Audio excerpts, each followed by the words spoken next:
Hi everyone, Patrick here, the Leaving Cert History Tutor, and in this short video I'm going to deal with teaching difficult or boring topics or unsexy history. So here once again to take the mystery out of Leaving Cert History. Now what I'm going to share with you here now is my approach, right? It mightn't be for everyone, but this is the approach I take to this kind of content that's on the Leaving Cert History course. Now, why am I doing this? 1 second here, and I'll get out of the way. Well, I suppose on social media, recently I was asked two very similar questions. One person asked, advice on teaching the less exciting topics from the pursuit of sovereignty and the impact of partition, teaching common and nail, and losing the will to live. Okay.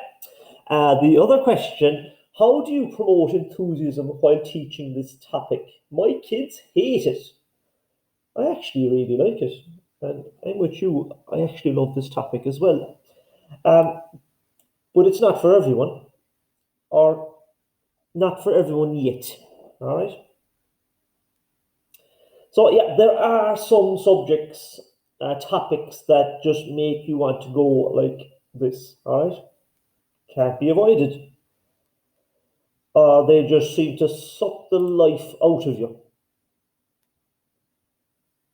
And I suppose I put my hand up here, guilty as charged. In my case, it would be the Land Acts and that recent DBQ we had, Ireland and the EU fisheries episode. And just the thought of it. Okay? Now, for a lot of teachers, it's actually the pursuit of sovereignty and the impact of partition, especially the Common Nail and Fianna Fáil governments of the 1920s and 30s. They come in for an awful lot of bad press and boo. I don't like them. I don't like teaching them. Students don't like them either. And I suppose I was like you until I had this light bulb moment, right? And it actually happened to me at an in-service. And it actually goes back to the two topics I hate most of the Leaving Cert, or I used to hate. The Land Acts and the Ireland EU fisheries question. Because the presenter, what he said to us was, like, okay, it's not an easy case study, the whole thing with the EU and fishing, you know. But if you were a kid in Killybegs or in Dingle or in Baltimore, you know, one of these port towns, you know, fishing, that is your bread and butter. That's what your ancestors, that's how they put bread and butter on the table, you know. And of course, that's going to be a huge thing to them. And then it occurred to me, the Land Acts. I teach in a rural school, right? Most kids in my classroom, if they're not living on a farm, there may be a generation or two out from having a farm in the family. And there it was staring me in the face for years. You know, I never realised it. And I suppose since then, my approach to the Land Acts has always been this. I go in now, full of beans and enthusiasm. Folks, today we're going to look at why your family has a farm, or your grandparents or parents lived on a farm that they owned, and it's because of the Land Acts, right? So straight away now, you're starting the topic on the right foot, right? The right foot for them, because they can see it's relevant, and the right foot for you, because you can actually see meaning in it for you as a teacher as well. It definitely helps. So, the winning formula to make topics like these interesting, I had to think about it, and this is what I came up with. Make it relevant and meaningful, like the example I just gave you. Take sides. Textbooks don't do this. Make it controversial. Had to be a good controversy. The pursuit of sovereignty, remember, whatever you're finding difficulty with, it's only part of a great course. And make it fun. Yes, really, make it fun. So, make it relevant and meaningful. Take the example I gave there with the Land Acts. That was staring at me for years, and I never realised it, right? It has changed my whole approach to teaching that topic. Make it relevant to them.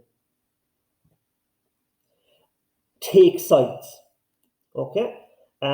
Again, some of my ex-students actually do follow me, and they will know I have very strong opinions on the Anglo-Irish Treaty and this particular man here.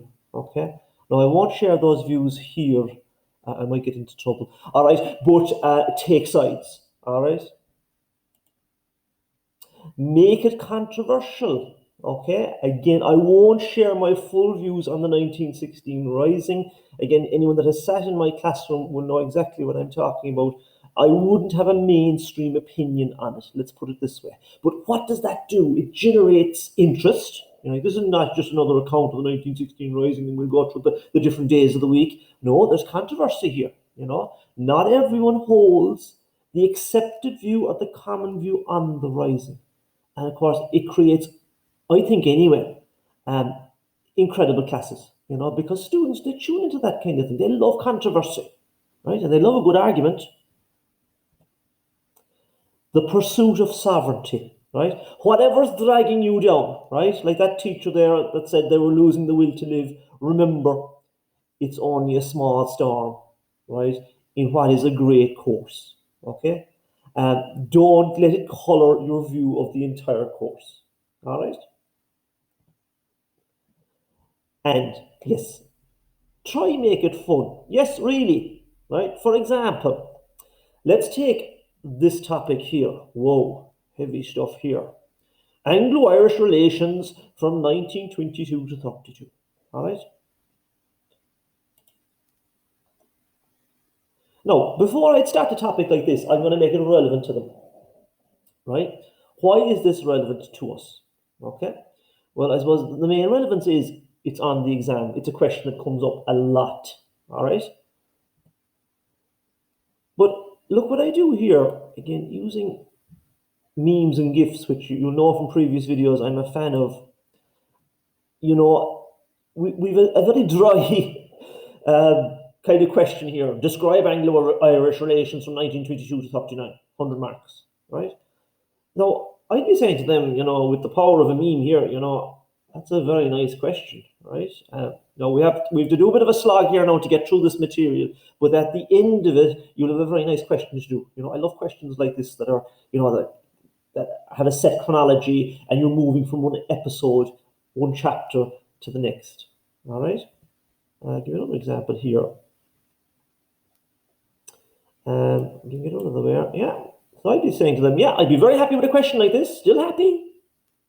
Right? Describe Anglo-Irish relations from 1932 to 1949. So you're having a bit of fun with it. Like they're looking at the question and they're looking at the meme as well, like saying, yeah, geez, this mightn't be too bad, right? Like a lot of this it's a state of mind. If you bring negativity to this, they'll pick up on that. You have a sixth sense for that kind of thing. Okay. Another example here. What were the strengths and weaknesses of Cosgrave and Ardev's governments? Right, and I have a Jeremy Clarkson visual here. Again, heavy topic, very serious, but on the one hand, though, we're adding a bit of humor as well to it. Like, again, that switches them onto the topic. And then this is the question I dread. So again, I'm giving them a sense that, I'm not fooling them. I'm telling them that this is a tough topic. We're in this together. All right. How did Anglo-Irish relations develop from 1923 to 49? 100-mark questions. They actually asked that in the Leaving Cert of 2007. Good God. All right. To ask any student to do that in 40 minutes. Crazy stuff altogether. They did. All right. So there you go. That's my approach to it. And a lot of it is just your own mindset. Okay, there's going to be bumps along the road. There are going to be topics, like myself, you will not like and you find dead boring. All right. But if you just have a little think about it, how can I make this relevant? Can I add a bit of controversy? Can I have a bit of fun with it, right? It's one way to approach topics like these, and sure, look, anything is worth the try.